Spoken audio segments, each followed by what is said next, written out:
For 10 years, Fort Bend Cares has made an impact on disadvantaged youth in Fort Bend County. Recently, sponsors and volunteers met in Roseburg to see 22 charities receive more than $160,000 in grants. Angie Wiersbicky discusses the event. Today is an exciting event for us. This is our annual grants reception. This is where all of our volunteers and donors and all of our recipients' hard work comes together.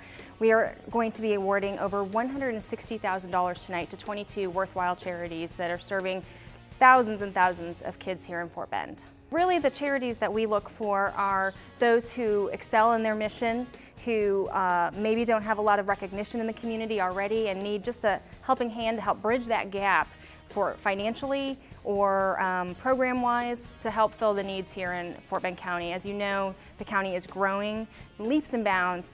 Obviously, it's profiting in many ways, but we also are starting to see even more need, so we're here to help that.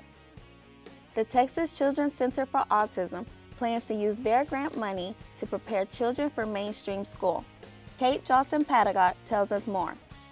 The mission of Texana Children's Center for Autism is to serve children from the age of diagnosis up through the age of 21 that have an autism diagnosis so that they can fully reach their potential. The money that they gave us will help us with this bridge classroom, and that will get children that have an autism diagnosis who may have needed to be in a contained classroom in one of the Fort Bend County public schools or school districts.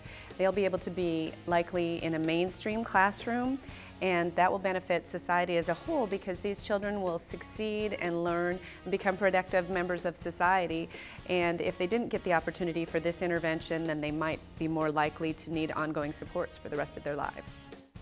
Vicki Coates of the East Fort Bend Human Needs Ministry describes how this year's donation will help families in need. We're an emergency food pantry, and our mission is to address the basic human needs of families in temporary financial crisis in East Fort Bend County. We are very excited to be here with Fort Bend Cares. We have been a grant recipient since 2006, so we've been with them for a very long time, and the money that they give us helps to buy food for our food pantry. All organizations that get funded by Fort Bend Cares just really go to helping everybody in Fort Bend County, especially the children. To make this ceremony possible, Fort Bend Cares hosts an annual charity event. We have one major event each year called our road trip, and on February 7th, 2015, it will be our 10th annual road trip, where we bring food, fellowship, and fun together at Floor in Sugar Land. We have hundreds of people there, hundreds of auction items, and a lot of fun. For more information about grant opportunities with Fort Bend Cares, visit their website at www.fortbendcares.org. For Stafford Magazine, I'm Kara Blake.